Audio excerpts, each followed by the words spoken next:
Okay.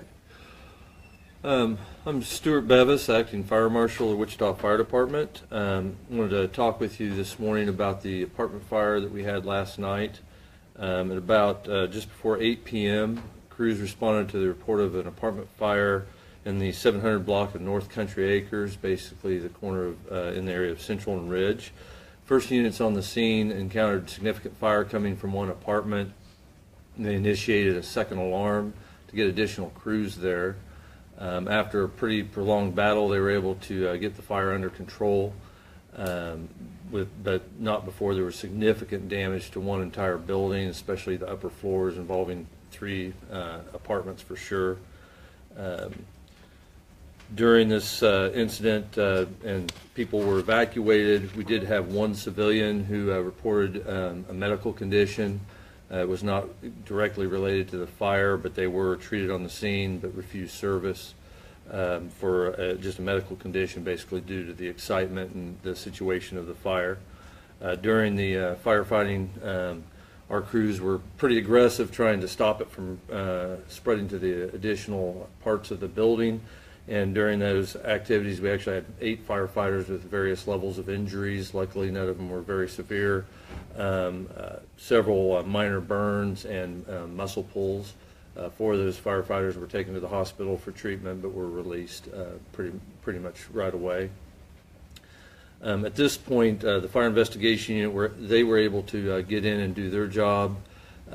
They were able to pinpoint the room or the building, the apartment that the fire came from, and after talking with the occupant and some other witnesses and piecing the scene together, they were able to determine the fire was accidental in nature due to unattended cooking.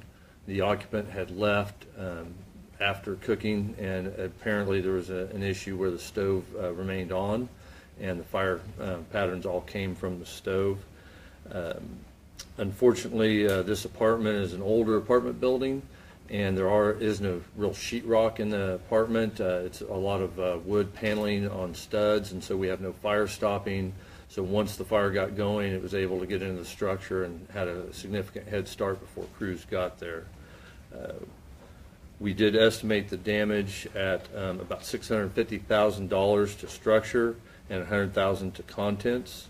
Obviously, with this significant amount of damage, most dwellings were not occupiable after the fire. Red Cross was called out, and they assisted about 21 occupants. That's what I have. Questions? There was a report that buildings or there was some apartments that were saved or that weren't affected by the fire, and so I think people are just wanting to know how were those apartments. Well, there's some natural divisions. I'm not going to call that they're really firewalls. These are old enough apartments. I'm not sure if they actually had any true firewalls, but there are some divisions between some of these buildings, and that's from a tactical standpoint, that's what the fire crews look for, are places, lines in the sand they can draw basically. And actually, that's in some of the instances where our firefighters were injured was because they were on the roof cutting what we call a trench cut. It's basically a trench in the roof, a long cut to allow the products of combustion to vent out, and they did that, and that gives the heat and the smoke a place to go up and out into the atmosphere instead of continuing through to the rest of the building. And so that's really some of the efforts of the crews there is really what led to that for it stopping before it got to the other buildings. They were able to identify those places, make those cuts, and stop the progression of the fire, and then able to get the water streams where they needed to take it under control. So those natural barriers basically save those? The natural barriers help, but without the trench cuts, they probably would have gone, because, like I said, a true firewall is a wall that will stand, even if one half of the building is gone, that wall will still be there. These were more like sheetrock barriers where, like I mentioned, most of the apartments didn't even have sheetrock in them. But even that, these were, in some instances, unfortunately, especially due to technology, we have cables going everywhere now that probably wasn't when these were built back. I'm not sure when they were built, but they're pretty old apartments. And what happens sometimes is we get holes put in, and the holes get bigger to pass more things through. So even what was a fire barrier at one point isn't much of a barrier. So there was some places where we could make a stand, but without those trench cuts and some other activities, it probably could have taken more of the buildings. How long did it take to extinguish? I'm not really clear on that. Like I said, they were pretty aggressive to get it under control, but it had a big head start. And with the no sheetrock, we sort of underestimate the value of sheetrock. It is an incredible thing for us. You know, one of our goals is to maintain the fire in the room of origin, and in a normal bedroom fire or living room fire, that's pretty typical because of sheetrock and things of that nature. But when we have wood paneling, that's just like kindling on the walls. And if we have a significant fire able to get going, in this case on a stove top, and the wood paneling, it gets into the structural members, it makes it a real battle for us. The apartment where the fire started, how many people lived there? I'm aware of one occupant. That is what we were shared with us. There was one occupant of that apartment. Gender and age? All I know is the female. I don't have the age. Mm-hmm. Anything else? That's it. Thank you.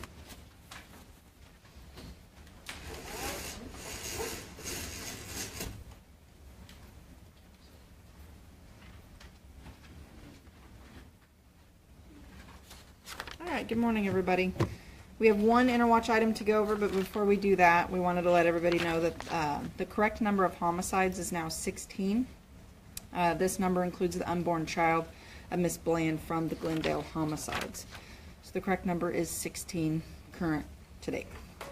Also, the victim's name from the homicide on South Fern from back on May 14th is Leonard, Leonard, Childers, Childers, 50-year-old male from Wichita. Okay? 50, you 50. And the Interwatch item that we have to go over today is a robbery from person. That case number is 17C034422. 17C034422. 1400 block of North Coolidge is where it happened at, and occurred on May 22nd at 10 p.m. On May 22nd around 10 p.m., a 73-year-old woman reports pulling into a driveway in the 1400 block of North Coolidge.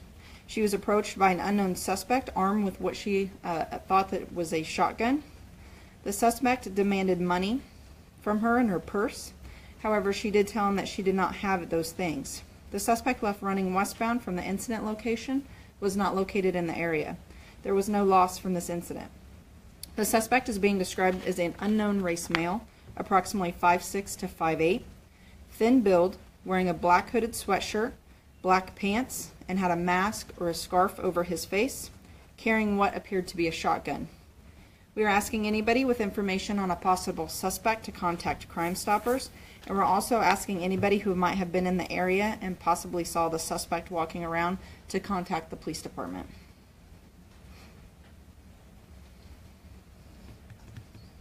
Okay. Was that her house or her home that she pulled into? I'm not sure if it was her residence. It was a residence. A residence, yeah, that she was pulling into. All right. She wasn't hurt, right? She was not hurt. No injuries. No physical contact. Just the demanding of the money and the purse. Mm-hmm. And Okay. you're calling this robbery to person? Yes, a robbery from person. Yes. Since it was not at a store or a place of business, it's actually from a person.